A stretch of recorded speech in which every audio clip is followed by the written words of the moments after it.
Our Father, we thank you and we worship your holy name. We thank you for this good opportunity that you have given unto us so that we may start our today's service. We pray for the Holy Spirit, Father, to come and guide us, Jehovah. Let everything that you are going to do today, it be guided, it be led by the Holy Spirit, Father. And at the head, honor and glory shall come unto your able hands. Help us, Jehovah, to reach to the nations. Help us, Jehovah, to take the word, Jehovah, to all the nations. And in Jesus' name we pray and believe.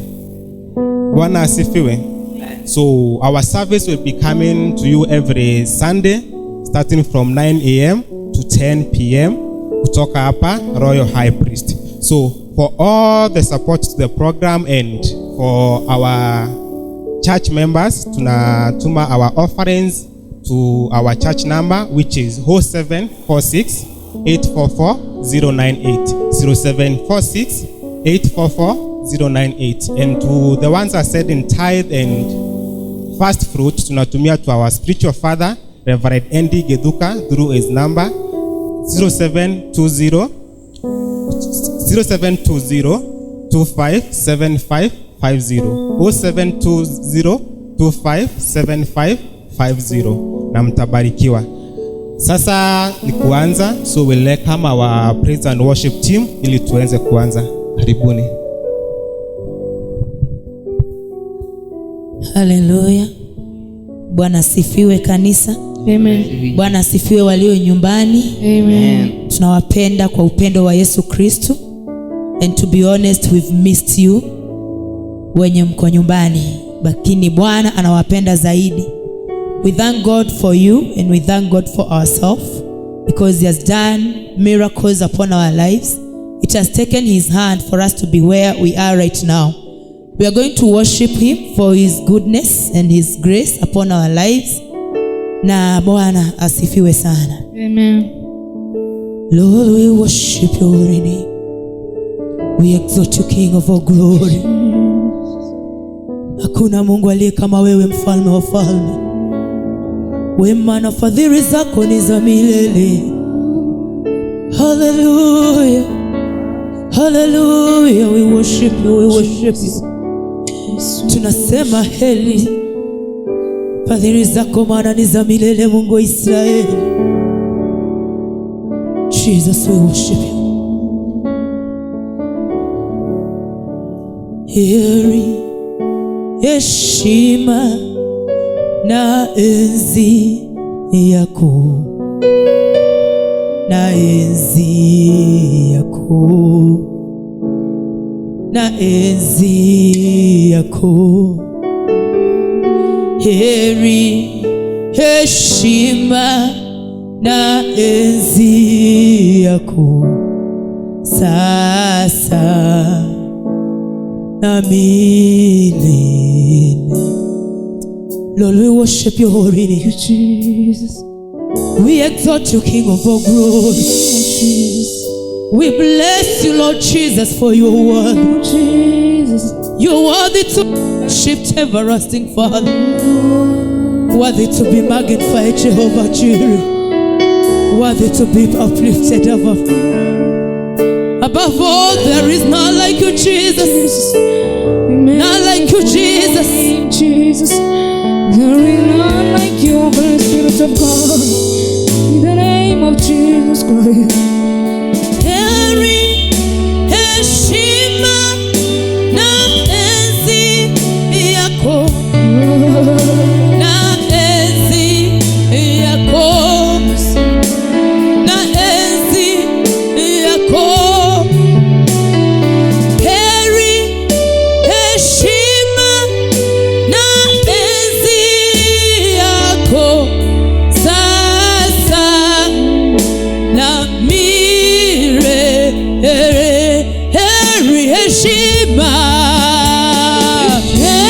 Yes, Lord. Heshima na enzi yako, Na enzi yako, na enzi yako. Heri, heshima. Heri, heshima na enzi yako sasa na milele.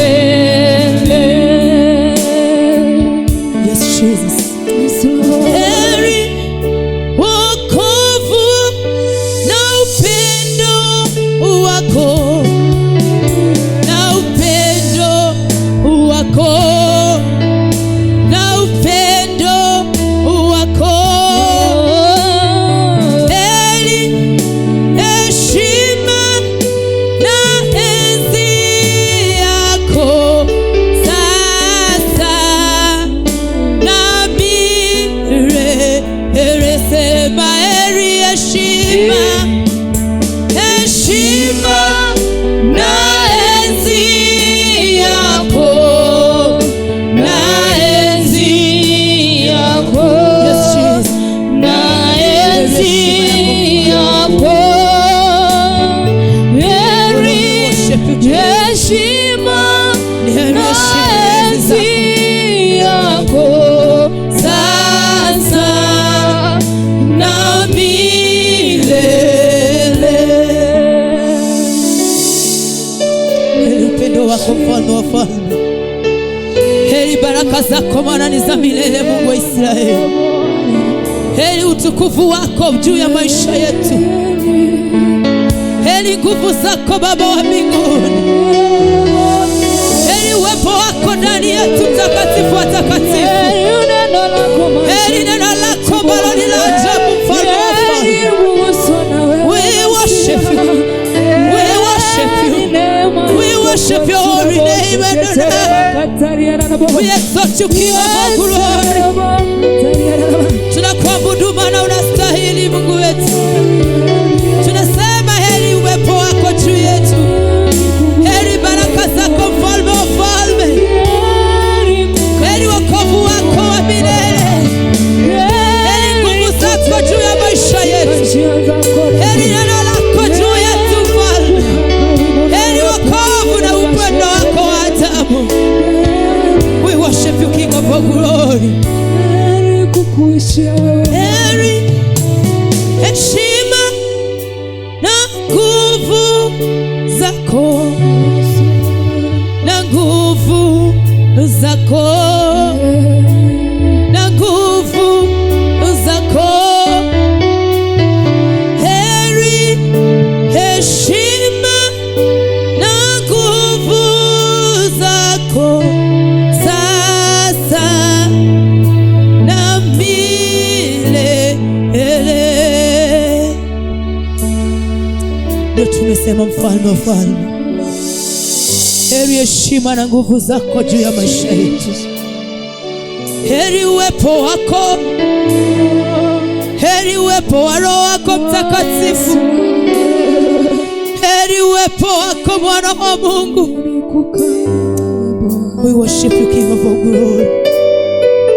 We exalt you, we exalt your name, Lord. In the name of Jesus, in the name of Jesus. Wakuabudiwa, wakuheshimiwa ni wewe Mungu, wakupewa sifa na utukufu ni wewe Mungu, Mungu mwenye nguvu, wastahili heshima zote, wakuabudiwa, Wakuabudiwa, yes, we worship you. wakuheshimiwa ni wewe, Wewe tu mfalme wa falme. Mungu. Wakuabudiwa, Wakuabudiwa, wakuheshimiwa ni wewe, Mungu. Mungu mwenye nguvu, Mungu mwenye nguvu, wastahili heshima zote. nani kama wewe?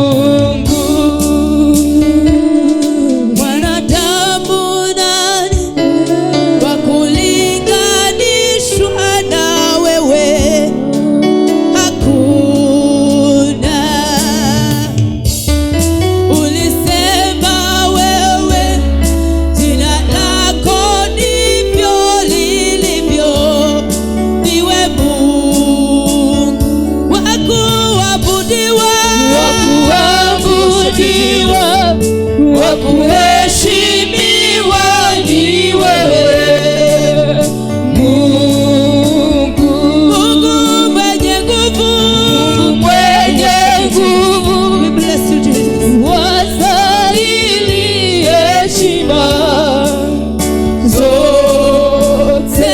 Nani kama wewe? Hakuna mwingine, Hakuna kama wewe kulinganishwa na wewe Mungu. Wakuabudiwa, wakuheshimiwa ni wewe Mungu, wakupewa sifa na utukufu ni wewe Mungu, Mungu wa huruma, Wastahili heshima zote. nani kama wewe? Hakuna mwingine wa kulinganishwa na wewe Mungu. Tumesema kuna Mungu kama wewe. Nani wa kufananishwa na wewe Mungu wa Israeli? Nani wa kulinganishwa na uwepo wako mtakatifu wa takatifu? Nani wa kuliliwa kama sio wewe mfalme wa wafalme? Nani wa kuitanishwa na wewe Baba kama sio jina lako teule? Ni wewe tu mfalme wa wafalme, ni wewe tu uabudiwa uko juu mbinguni, uinuliwa hapa kanisani, mfalme wa wafalme, uheshimiwe hata manyumbani, Mungu wa Israeli, uabudiwe kwenye nchi yetu ya Kenya, mfalme wa wafalme. Nani kama wewe Mungu wetu? Nani wa kulinganishwa na uwepo wako, mfalme wa majeshi? Nani mtakatifu kama sio wewe? Tunasema ni asante kwa uhai asubuhi ya leo. Tunasema ni asante kwa neno lako la ajabu juu ya maisha yetu. Baba, tupe kibali Baba yako, tupe kibali duniani, mfalme wa falme, tupe kibali mbele ya watu wako, Mungu wa Israeli, tupe kibali Mungu wa Israeli. As we worship your holy name, we exalt you, everlasting Father. Ni wewe tu wa kuabudiwa, ni wewe tu wa kuinuliwa, mfalme wa falme. The mighty name of Jesus Christ tumeomba na kuamini. Amen. Wapi makofi ya Kristo? Amen. Hallelujah. Bwana asifiwe. Hallelujah. Bwana asifiwe. Hallelujah. Bwana asifiwe. Amen. Are you happy? Yes. Mumefurahia uwepo wa Bwana asubuhi ya leo? Yes. Shangwe na vigelegele kwa Yesu.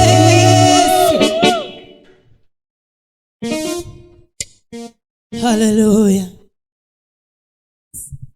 Napoenda kumsifu Bwana Yesu, najua hata pale nyumbani mumejiandaa vizuri. Kama kuna kiti karibu na wewe huko nyumbani na watoto wanakusonga, watume bedroom ili tukaweze kumwabudu Bwana. Amen. Bwana asifiwe. Hallelujah. Shangwe na vigelegele kwa Yesu. Haya, inua mikono, inua mikono, inua mikono. Hallelujah. Tunaposema inuliwe mfalme wa falme, inuliwe Bwana wa mabwana, inuliwe ametenda mema. Ainuliwe Bwana wa mabwana, ainuliwe ametenda mema.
makofi kwa Yesu.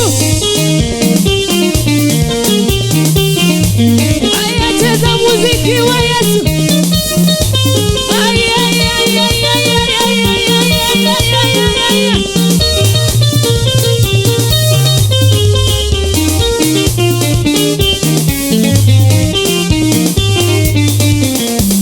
Ni wa baraka Yesu, ni wa baraka kubwa.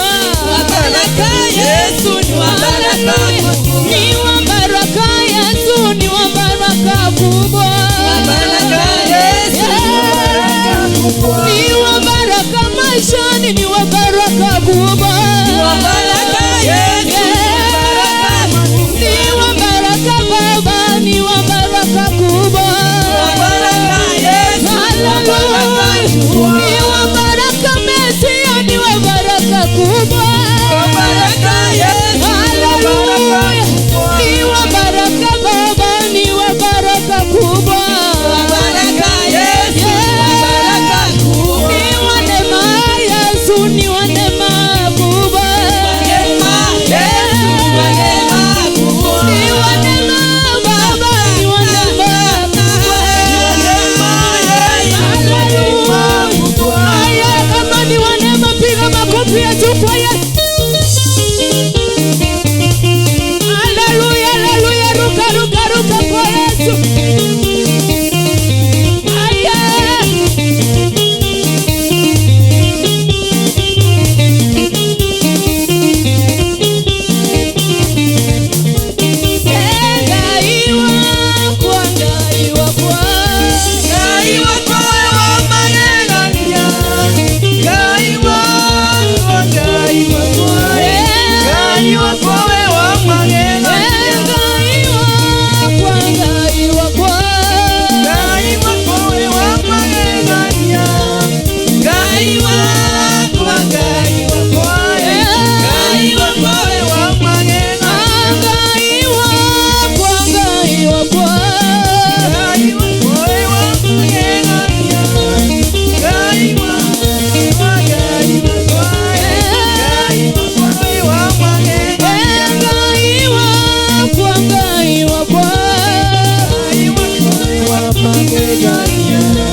Tumwinulie Bwana Yesu mikono kwa yale ametenda maishani mwetu.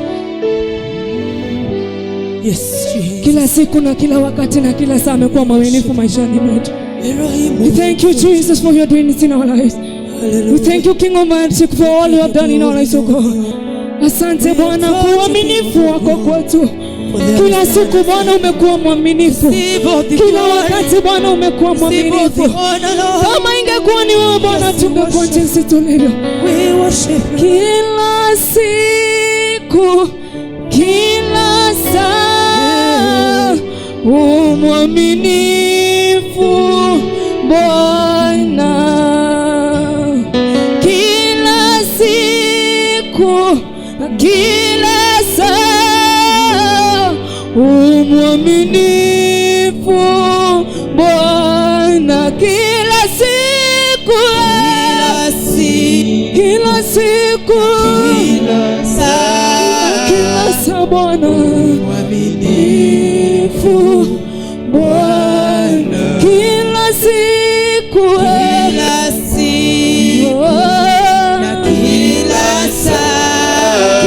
saa Bwana mwaminifu Bwana. Yes, we worship you Jesus. We worship you Jesus. Let's continue to worship him this morning. We worship you Bwana. We can worship him this morning for his goodness, for his goodness, for his mercy.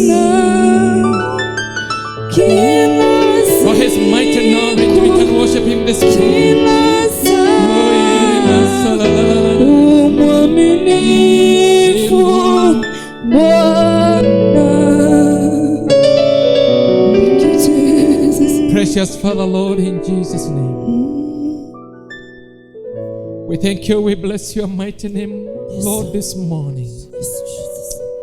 We give you adoration, we give you praise. You are highly exalted in heaven. You are exalted, highly exalted also in this place. You are highly exalted in our homes, Lord. You are highly exalted everywhere on every surface of the earth in heaven. As you are, so you are also exalted here on earth. We bless your name this morning. We worship you, Lord. We give you honor. In Jesus' mighty name, we bless your name. Amen. Come on, help me to appreciate the Lord with a clap of praise. Amen. Way back there at home, we bless your name. Amen. We bless his name. Thank you so much. We want to hear the word of God. We can appreciate the praise and worship as well. Thank you so much for your wonderful work and for your good work. We bless the name of the Lord. Amen.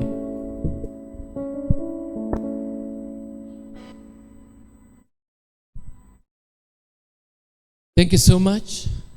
We bless God this morning for this wonderful time ambaye ametupea simama mbele zake na kufika mbele zake kutoa shukrani zetu na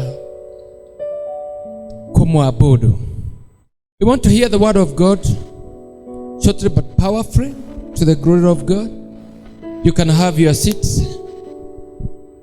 Can have your seat even way at home. Look for a good place to sit. Have your Bible, have your notebook and your pen as we go forth to hear his word this morning. Nawasalimia wote na tunaendelea na somo letu from where we stopped last Sunday. It is my hope that you have had a very wonderful week and a wonderful time. The presence of the Lord. We're back at home. And those that have been working and those that have been working at home, we bless the Lord. We've been looking at the word of God in the book of Daniel, the 11th chapter and verse number 32, section B. That's where we've been. And we are continuing from where we stopped last Sunday, where we said that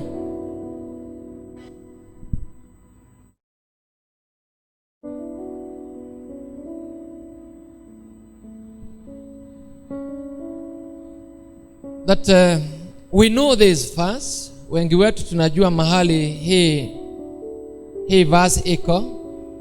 I remember I began hearing about that verse even before I was born again, way back as a small boy, but I didn't know where it is in the Bible. But today, through the reading the Bible, through studying the word, and through searching the word, we know where it is. It is in the book of Daniel, the 11th chapter, and verse number 32. Na tukaona ya kwamba it's comprised of two sections. There is section 1 that talks about those who violate the covenant of God and who don't do the will of God. And they are the ones that are seduced with flattery by the Lord. But the people who know their God, they shall prove themselves strong, and they shall stand firm and do exploits for God. Hallelujah. This is our scripture. They shall prove themselves strong. Praise the Lord. Tell your neighbor, I'm proving myself strong. Amen. And I shall stand firm and do exploits for my God. Come on, I can hear you. And I will stand strong and do exploits for my God. Hallelujah. these great works are not done by the wicked people up there in the first section of the Bible, but they are being done by section B of that verse. Hallelujah. You are that such person. You are the strong person. You are that person that will do exploits for God. You bring a change. You bring a turnaround in your family, in your society, in your nation, in your generation, for the glory of God. Hallelujah. And we said that we shall continue looking at that verse and going deep into it to the glory of God. Because we are that category of people. We are that species that is so unique. That species that is extraordinary.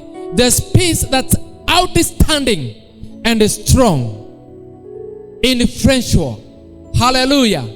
Doing great for their generation and for their God at such a time. Amen. Amen. Hallelujah.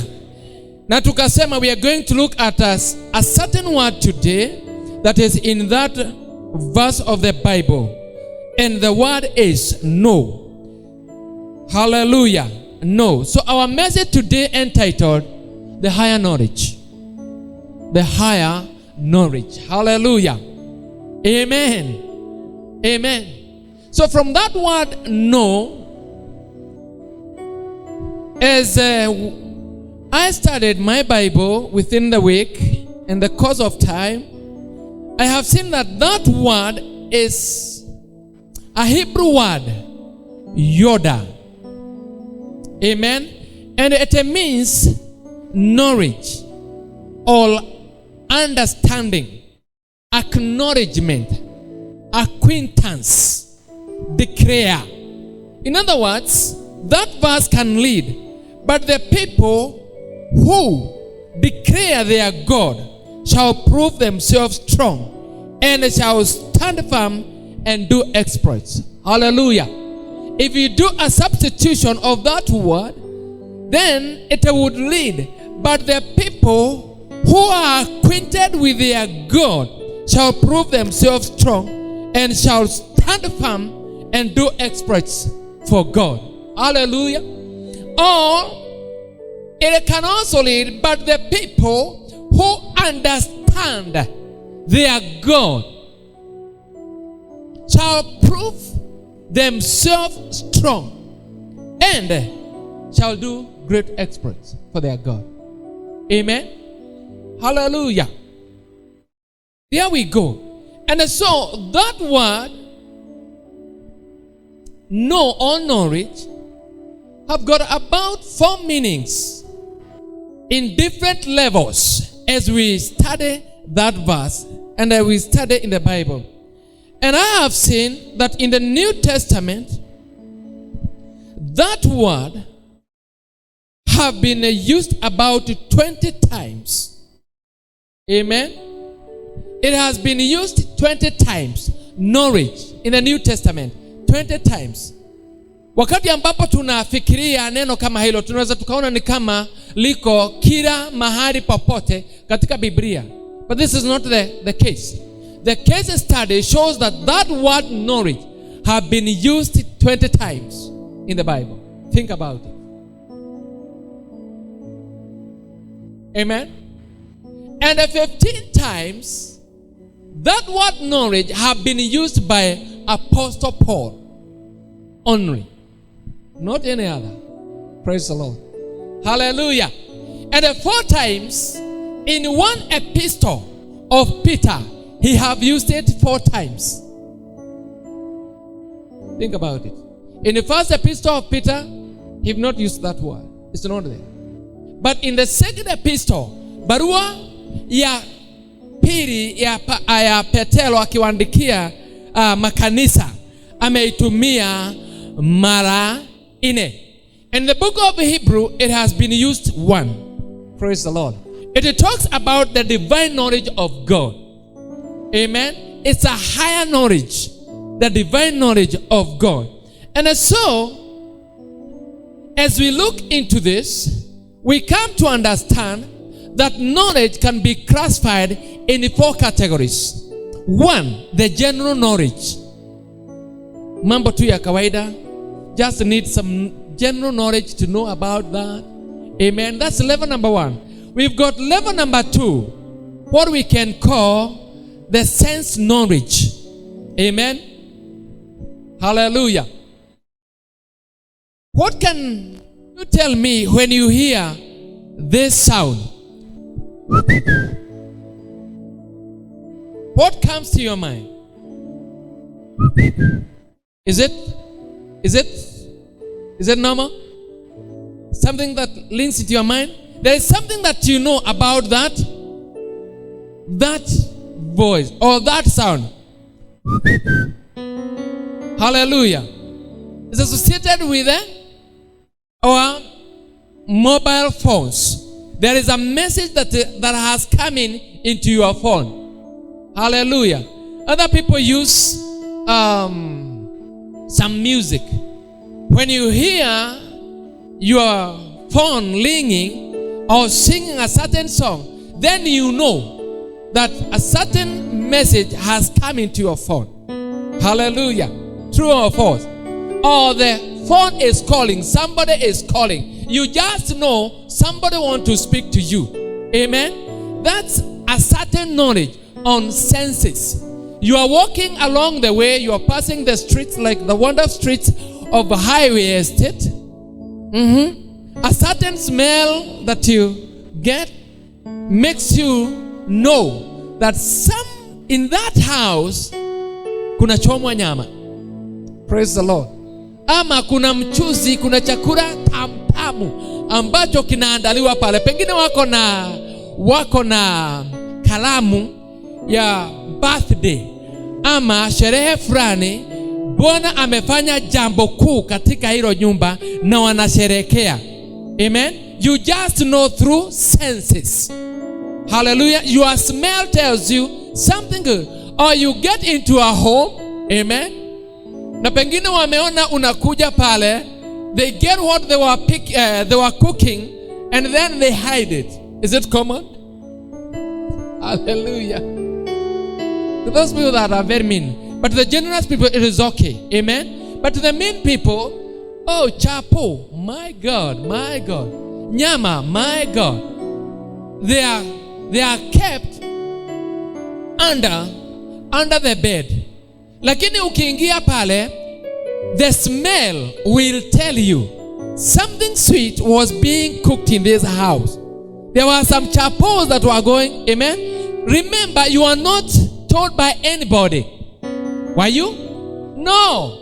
But the smell tells you, these guys, though they are not telling me, they were preparing some chapatis. Though they are not telling me, they were chomaring some nyama choma. That's knowledge on senses. Praise the Lord. Hallelujah. We go to level number 3. When we go to school, we want to be imparted with knowledge. Amen. That's level number 3 on knowledge. Educational knowledge or informational knowledge. Amen. You are imparted with that knowledge. Hallelujah. You grow in it. You are advanced in it. Some certain things you know by that knowledge. Hallelujah. Amen. I remember when I went to Form 1, we were introduced to a new subject, chemistry. We were taken to the laboratory. Hallelujah. And our teacher introduced it to us to chemical reactions.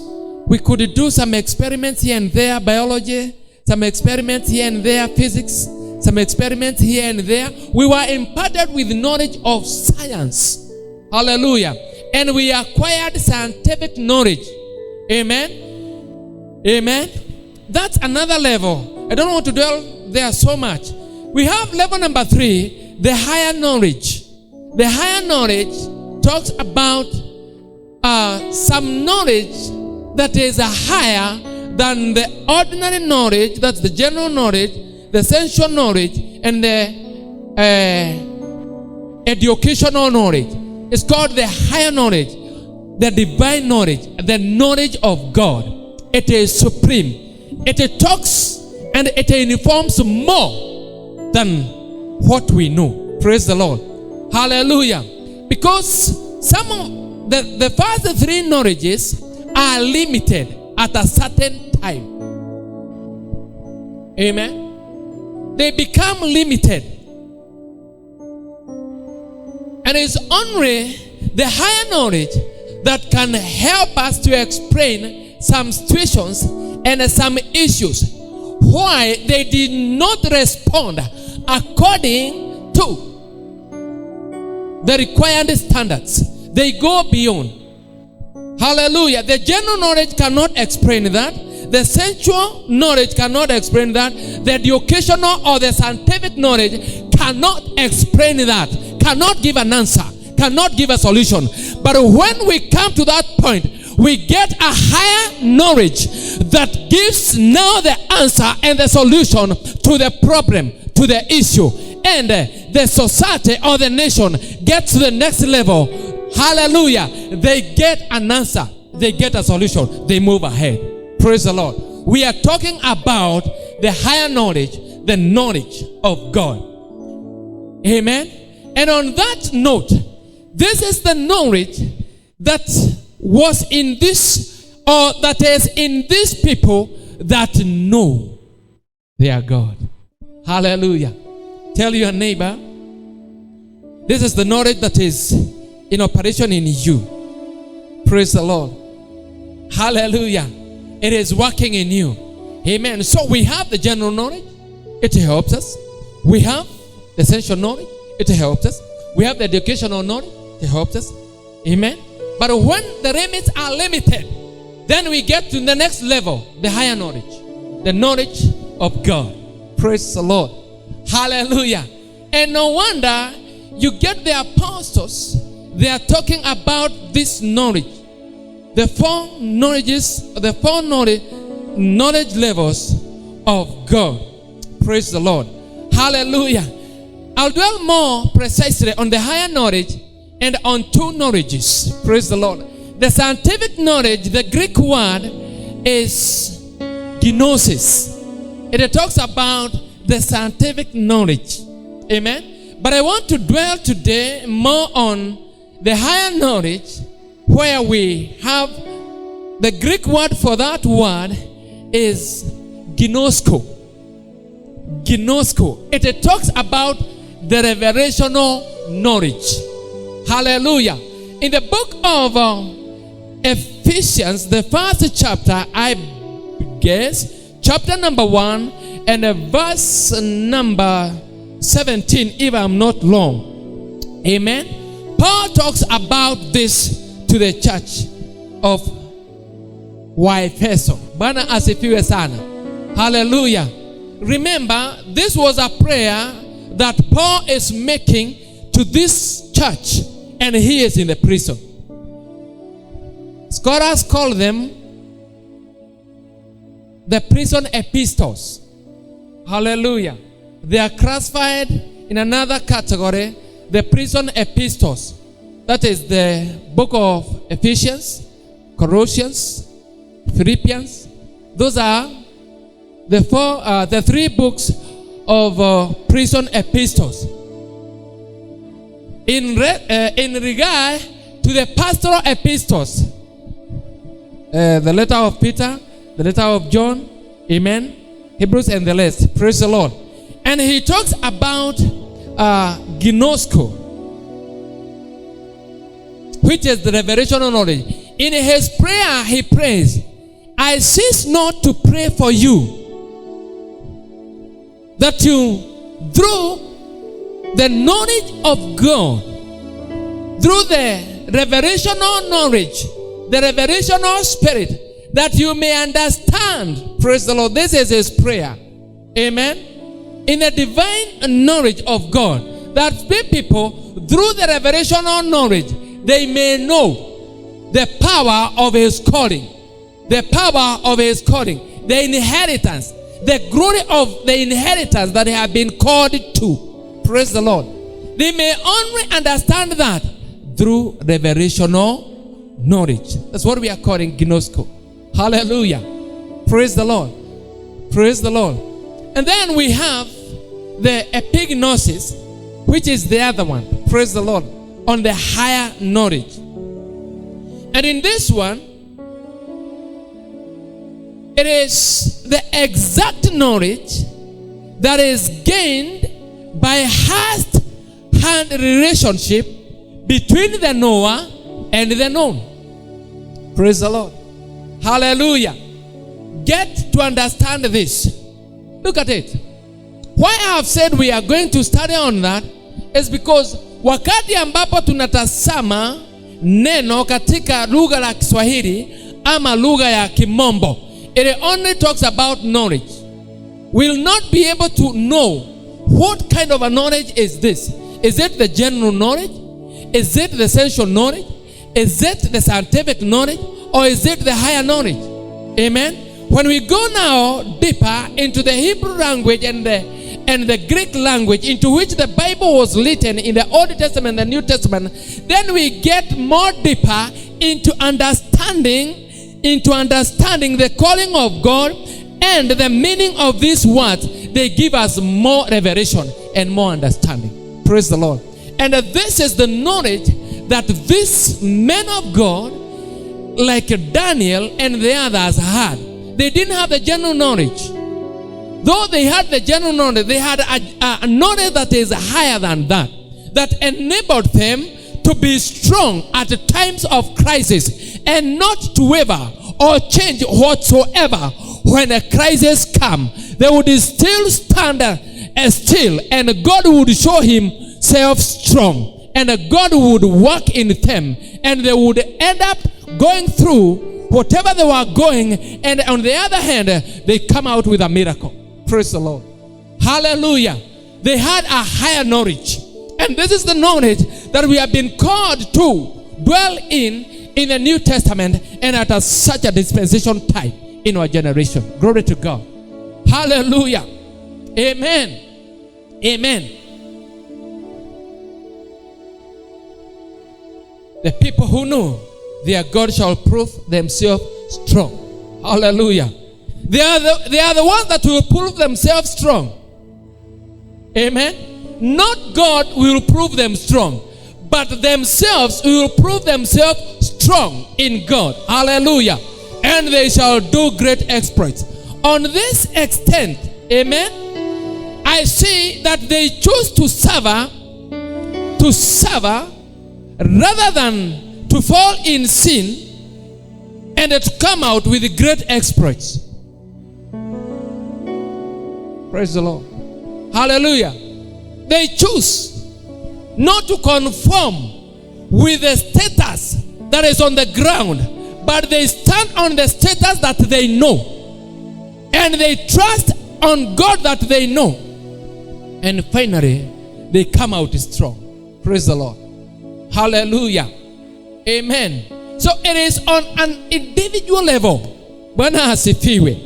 There comes an individual level now. It is not the corporate working of the church as a whole, but it is you individually. Praise the Lord. Hallelujah. It is me individually. Because when I look at that verse, I see Daniel in the exile there. He is not in the temple. He is not in the synagogue. Bwana asifiwe. Remember, they were in a foreign land. Walikuwa wametoka. But Daniel knew his God. And he continued to dwell in his God. He continued to do what he knew was needed in him. And that one did not make him change because he was in a foreign land. He continued to do what he knew should be done. If it is prayer, he continued in prayer. If it is in reading the scriptures, he continued in reading scriptures. If it is studying the scriptures, if it is meditating the scriptures, he continued to do that while he was in exile. Praise the Lord. Hallelujah. It comes an individual case. We have been called individually, Now it is you and God and the situation. Praise the Lord. Hallelujah. Amen. It is you and that business. It is you and that sickness. It is you and that situation. It is you and those witchcraft practitioners around your home, around your area. It is you and those issues. It is you and those sorcerers. It is you and the murderers around that area. Glory to God. Hallelujah. It is not the church. It is you. Because you are the church. Praise the Lord. Hallelujah. Let's get out of the mentality that the church is the building, is the structure. The New Testament platform. The church is you. Christ dwells in you. Hallelujah. You are the carrier of the mantle. You are the carrier of the anointing. You are the carrier of the kingdom of God. You are the carrier of heaven. You are the church. Praise the Lord. So prove yourself strong. Show yourself strong. Show yourself capable. Show yourself that you are successful. Prove yourself that you cannot get sicker. Prove yourself that in the temple cannot dwell sicknesses and diseases. You know how to do it. And you know how to fix it. In the name of Jesus. In the name of Jesus. Hallelujah. Amen. I'm talking about individuals. Because there comes a times in life, now you separate yourself and other people. And you say, this is me now. This is me now. You get into your house. You close the door. You say, this is me. And I'm going to fix it. In the name of Jesus, you bring it down. In the name of Jesus, you destroy every captivity. In the name of Jesus, you destroy every principality. In the name of Jesus, you uproot every knowledge that is coming beyond the knowledge of Christ, spiritually to the glory of God. In the name of Jesus, and once you finish, you open your door, you get out, you have fixed it. Amen. Amen. And you walk out like one that have done it. Amen. Amen. Amen. And on that note, I have some few examples that came at an individual level and an individual call, and they stood at their time. I'm talking about a man like Gideon. He was called at a time of crisis, wakati ambapo walikuwa magandamizwa na Wamidiani. Praise the Lord. Hallelujah. And Midian and Gideon was not sure of himself, but he said, this one I will fix it this time. Hawa watu wametugandamiza for 7 years, but now because the Lord is telling me it's me who is going to fix them, whether I have come from the poorest family of Manasseh, hata kama mimi ni kitinda mimba, I'm the last born, the Lord has chosen me. I am on an individual call and I'm going for it. And Gideon said, this is the day. Let me have men that will go to war with me. And Gideon assembled so many men to go with him in war. Hallelujah. And God told him, these boys you have chosen, they are too many for me. Wapeleke para kwa maji wakunywe maji. And then I'll tell you, whoever drinks this way is my person. Utaenda naye kwa vita. Bwana asifiwe sana. Na wale ambao walikunywa maji kwa hali ile, Gideon aliambiwa na Mungu, alichagua wakawa 300 peke yake. He went with only 300 men to war. And this time Gideon was, oh my God, was in war with 1,035,000 men of war. Praise the Lord. Hallelujah. Of the Midianites. And Gideon proved himself. Hallelujah. At that time. Bwana asifiwe. And the Lord spoke to him and told him, this is the style of our way. of how we are going to win this battle. Amen. At the midnight, put moto ndani ya nyungu. There was some spirits, fire spirits. Alafu mtazitoa. Alafu mtatoa sauti mtasema, for it is the sword of the Lord and the sword of Gideon. And when their enemies heard that, they smitten themselves. Wakawana wao wenyewe kwa wenyewe. If I had the time, I would talk about Barak and Deborah. And with the war with the general Sisera, how they won the war. Barak and Deborah, a woman for this case, alisimama akasema, hata kama kumekosekana mwanaume wa kusimama katika Israeli, mimi kama mama Deborah nitasimama. Na Deborah akasimama. Bwana asifiwe sana. Akasaidiwa na huyu mzee alikuwa anaitwa Barak, na wakaenda wakapiga huyu mzee ambaye alikuwa anaitwa General Sisera na wakamwangamiza. Na alikuwa na mafarasi ambaye ilikuwa imejihami vizuri with the iron chariots, na wao hakiwa hawana, and they conquered those people. Praise the Lord. Deborah did it for her generation at her time. Praise the Lord. Hallelujah. I can't siwezi nikawacha huyu mmoja even if our time is up. Bwana asifiwe sana. I'm talking about a guy that I love most.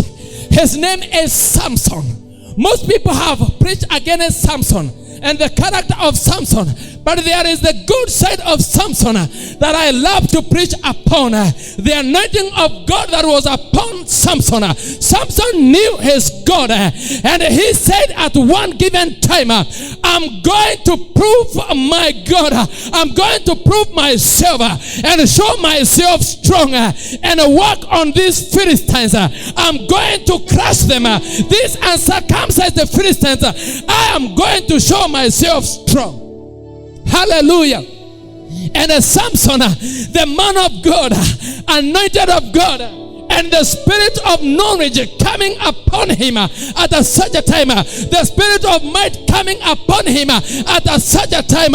Samson, the man of God, at one time akawa amegandamizwa na amekujiwa na Wafilisti 1,000. And what did he have? Yeah, he had only the jaw of a donkey.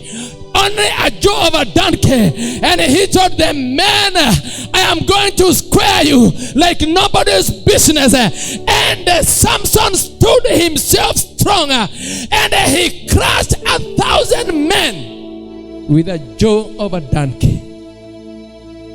He proved himself strong, and he did exploit for his God. Praise the Lord. Hallelujah. I'm talking about Shadrach, Meshach, and Abednego in the furnace of fire. Look at this. This is where I'm coming to the higher knowledge. Praise the Lord.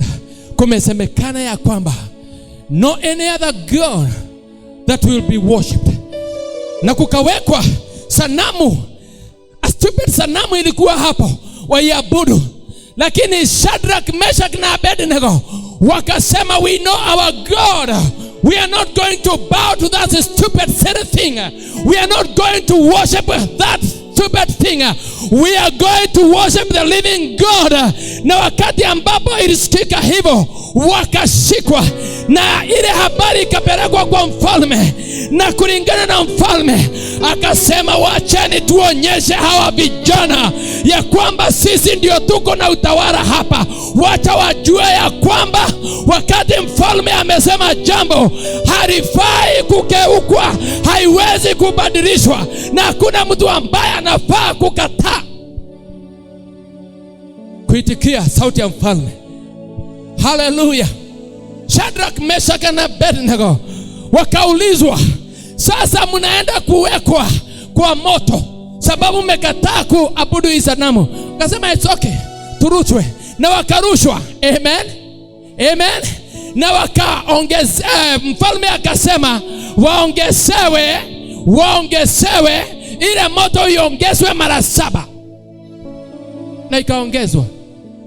Tell me now, They are in the fire. Moto umeongezwa mara 7. And the guy are not getting burned. How can science wakatolewa, wakapatikana hakuna hata nywele yao hata moja ambayo ilikuwa imecoil because of the heat of the fire.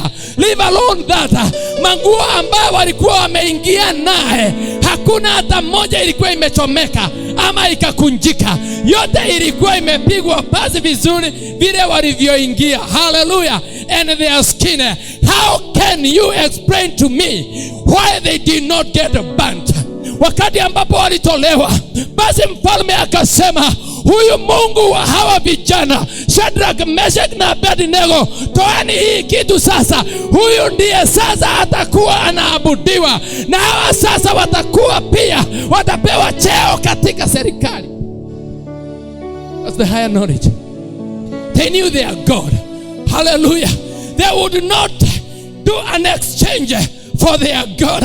I'm talking about men like Daniel. Imesemekana wasiabudu kitu ingine isipokuwa mfalme. Yeye akasema, I have to go my routine. Amen. And he went. Wakati iliposikika, he was called. Na akaambiwa nao kwa tundu la simba. Na akawekwa huko ndani. And the whole night he spent with lions. How can you explain that? Help me to explain that. Help me to explain that. Wako na masimba ambao walikuwa wamenyimwa chakula for many days. Na sasa wameona kitoweo imefika. And they are just relaxing there. Woo, with Daniel, who knew his God. And who knew that his God is called the Lion of Judah. Hallelujah. And nothing could the lions of Babylon do to the Lion of Judah. Praise the Lord. Hallelujah. In the morning, akatoka. I'm talking about men who knew their God. I'm talking now outside the scope of the Bible. I'm talking about a man like John Graham Ricker with the hearing rooms in United States. Na wakati moja akiwa South Africa hapa. In South Africa. In the documentary is done by Robert Redison. Anasema ya kwamba kukatokea maafa na kukatokea magonjwa kama hii ambayo imetokea during this time. Ungeguza mtu hivi, ukiguza mtu nawe unaambukizwa and you die. But look at it. This man, he knew his God. Kiwekelea mtu mkono hivi, those guys used to get healed. Amen. Explain to me that. Akaitwa na madaktari. Amen. In South Africa. Wakamuuliza, how are you doing this? Kwa nini wewe huambukizwi? And he told them, when I met with Jesus, I became born again. Hallelujah. And my lifestyle changed. Praise the Lord. My lifestyle changed. That even my blood group also changed. And when my blood group changed, I received the blood group of Jesus. It is called the disease destroying blood group. Munitoe my blood, then mutoe huyo ambaye ameambukizwa, huyo ambaye ako na huyo ugonjwa. And then you mix the two. Look at them in the microscope.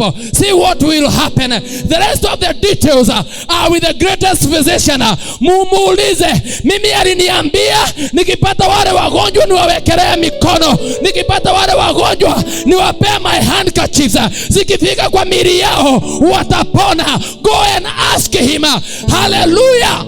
It happened. People like Catherine Kuhlman, watu kama Margaret Wangari wa Banana in mid-70s. Nikiwa mtoto mdogo, I could hear about one in our nation, Margaret Wangari wa Banana. Miracles, signs and wonders would take place. Hallelujah. Terminal cases of diseases. Explain to me, how was that one possible? It is this way. Higher knowledge, the gnosko and the epignosis. Praise the Lord. That revelational knowledge. Amen. Amen. Because it's only what can explain. Mbona huyu kijana akawekwa kwa msalaba? na akafa na akazikwa, and on the third day akafufuka. He is not in the tomb. Zile nguo zilikuwa zimemfunga hazijafunguliwa na mtu, lakini yeye hayuko ndani. How can science explain this to me? Hallelujah. And amefufuka. He is not in the tomb.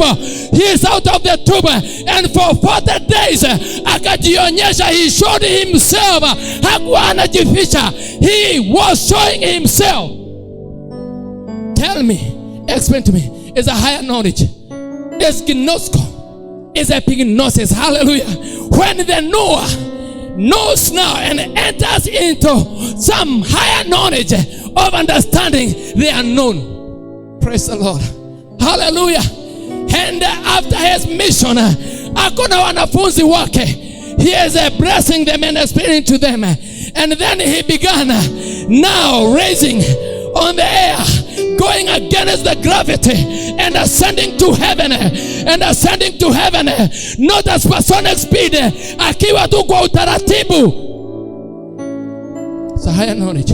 Tell your neighbor, the higher knowledge. It's only the higher knowledge that can explain that.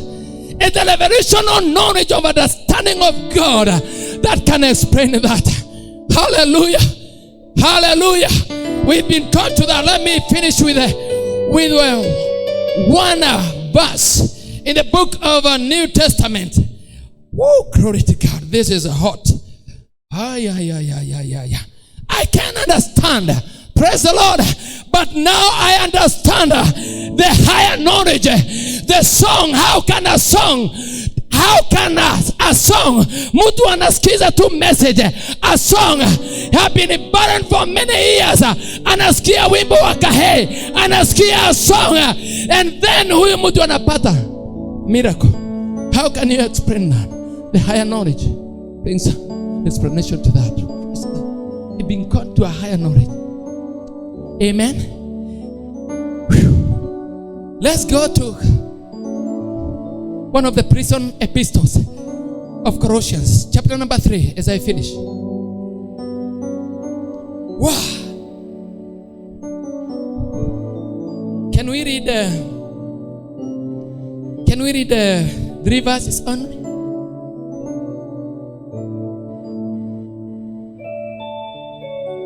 Can we read 3 verses? Then I come to a close. Colossians. Wow. Are you getting blessed? Even if it's not blessing you, it is blessing me. I'm already blessed. Amen. I want to know more about this gnosko and the epignosis, the knowledge of God. Verse number 8. But now put away and rid yourself completely of all these things. I'm reading from Amplified Bible. Anger, rage, bad feeling towards others, curses and slander, and foul-mouthed abuse and shameful utterances from your lips. Number 9. Do not lie to one another, for you have stripped off the old and regenerated self with its evil practices. Read number 10 for me. 2, 3, let's go. Yes. Hallelujah. And have clothed yourself with a new spiritual self, which is ever in progress. It is ever in progress of being renewed and remolded into fuller and more perfect knowledge. That word knowledge there is the epignosis. Hallelujah. The exact knowledge of God. Hallelujah. Knowledge after the image, that is the likeness of him who created it. So the creator and the knowledge that you have are one. Praise the Lord. Hallelujah. They are one. Sasa Paulo anatuambia, hey, you that have been crossed now with a new man, you are like your creator. Do things like your creator. Think about your creator. Walk like your creator. Eat like your creator. Dress yourself like your creator. Hallelujah. And we have been called by that. That is what Apostle Paul is telling us. I want to finish with this. Apostle John, on the other hand, anasema in the first letter of John, chapter number 4, and verse number 17 and subsection C, as he is in heaven, who? Your creator, Christ Jesus. So you are here on earth. Praise the Lord. That's how you are. Amen. Amen. The power that he possesses in heaven, you have it here on earth. The mind that he have in heaven, you have it here on earth. The soul that he has in heaven, you have it here on earth. The body that he has in heaven, you have the same body here on earth. You've been saved. Even the salvation to the body, like Abednego, Shadrach and Meshach and Daniel. Amen. Like Jesus. Hallelujah. Wamekuweka kwa kaburi, but you are out of the tomb. Amen. On the third on your feet. In the name of Jesus. That's our knowledge. That's the higher knowledge that we have been called in. And you have it. You didn't hear what I said. You have it. It's operating in you. It's operating in you. Oh, to the glory of God. It is operating in us. It is operating in me. In the name of Jesus, lift up those wonderful hands towards heaven and begin worshiping him, because the higher life is operating in you. The higher life is in work in you. The higher life, the higher knowledge of God, the higher knowledge of the living God is working in you, is working in me, is working in the other. In the name of Jesus, is bringing a change in our nation, is bringing a change in our society, is bringing a change in our businesses, is bringing a change in our bodies, is bringing a change in our spirits, in our soul. To the glory of God, we shall show ourselves strong because we have the knowledge, we have the higher knowledge of God. We shall show ourselves strong in God because the operation of the higher knowledge of God is in us, and we shall do great things. We shall do great things for God. We shall do great things for God in our society, in our generation, to the glory of God. In the name of Jesus, if you believe it, continue. If you believe it, continue. If you have faith in God, continue. Jesus said, if you have faith, if you have even a little faith, you command this mountain to get out of this place and go to the sea, and they shall hear you and they shall obey you. Command those mountains. Command the mountains now. Command those mountains. Command the diseases. Command the diseases. Command the bankruptcy. In the name of Jesus. In the name of Jesus. Say higher life. Say higher knowledge. Higher knowledge is in me. It is in operation. It's in operation in me. It's working in me. It's working in my mind. It's working in my mind. It's working in my emotions. It's working in my will. It's working in my soul. It's working now in my spirit and in my body, to the glory of God. In the name of Jesus. Father, we thank you. We bless your name. We exalt your mighty name. Thank you for the higher knowledge. Thank you for epignosis. Thank you for dignosco. In the name of Jesus, there's knowledge that is in operation in us. In the name of Jesus, there's knowledge that is in us. In the name of Jesus, oh, healing the sick. There's knowledge of healing the sick. There's knowledge of casting out demons. There's knowledge that can cast out demons. There's knowledge that can raise the dead. There's knowledge that can explain how reproach is cleansed. In the name of Jesus, we thank you. In the name of Jesus, we send your word to heal those that are sick in our homes. I send your word, Lord, to work on those that are sick at home. In the name of Jesus, receive your healing. In the name of Jesus, we send your word to heal the businesses. In the name of Jesus, we send the word of God with a higher knowledge to heal the economies of the world. In the name of Jesus, we send your living word. In the name of Jesus, that is powerful and effective. Your word, Lord, is what we are sending. That is powerful and effective. That is able to penetrate. In the name of Jesus, we send that word to work for the body, to work in the spirit of your men, to work in the land, to work in the economies, to work in the political areas. In the name of Jesus, in the political areas, we send your word, your living word, we send it. In the name of Jesus, to come back with a result. In the name of Jesus, on the social status, we send your living word. In the name of Jesus, we send your living word. In the name of Jesus. Oh, on the economy, on the social, on the political. Oh, in the name of Jesus, in the spiritual area, in the spiritual world, we send your word, God. In the name of Jesus.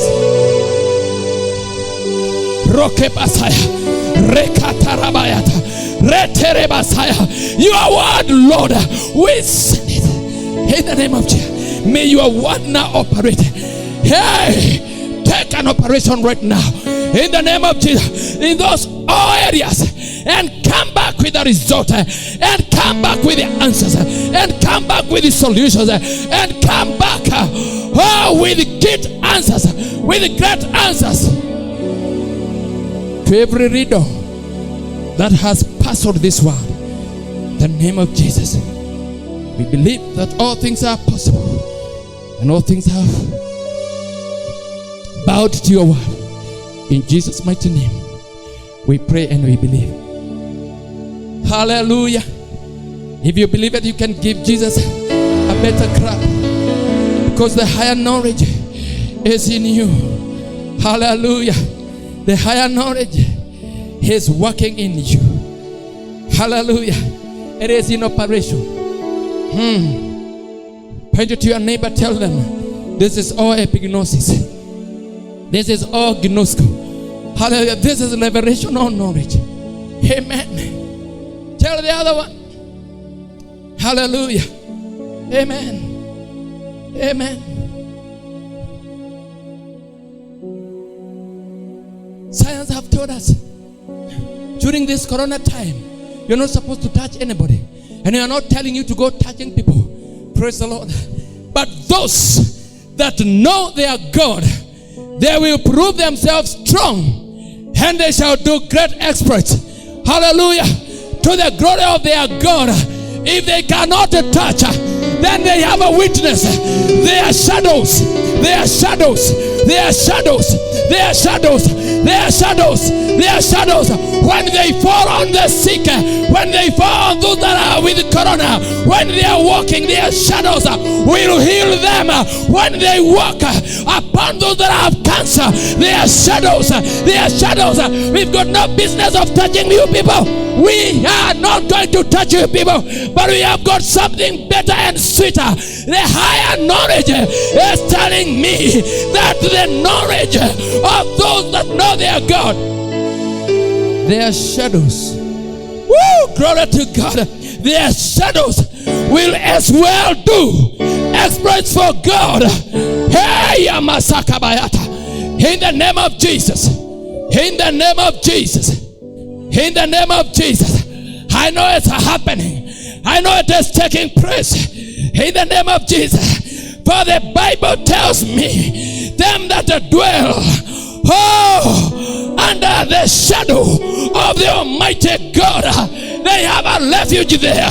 They know their God. They have a refuge in their God. When this angel appeared to Mary, mwenye hakuwa amejua mwanaume, the shadow of the mighty God, the Bible said it is overshadowed Mary. How can you explain that to me? How can you explain that to me? Hey, when the shadow of the Almighty God fell on Mary. She conceived and she became a mother of our Savior Lord Jesus. Oh, Tarabasaya. This is a higher life. Thank you, Lord God, for the higher knowledge, for the higher life in God, for the higher life in God, for them that know their God. They are strong. We are strong. Shall do great things for God. Father, we worship you. We bless you. We exalt your mighty name. Thank you for bringing us to another higher level in life. The operation of a higher knowledge, the revelational knowledge, the divine knowledge that can explain beyond the general knowledge, that explains beyond the essential and the scientific knowledge. This is your knowledge. This is your divine. Bless your name. In Jesus' name. Amen. God bless you. Have a wonderful time. Have a wonderful moments with the Lord. Way back at home, in your working places, wherever you are, wherever you are, and wherever you are tuning us from. Amen. Continue to operate in this higher knowledge, the epignosis and the gnosko, the divine knowledge and the revelational knowledge of God, to His honor and glory. I love you. Take care. Stay safe. God bless you. See you next Sunday, same time.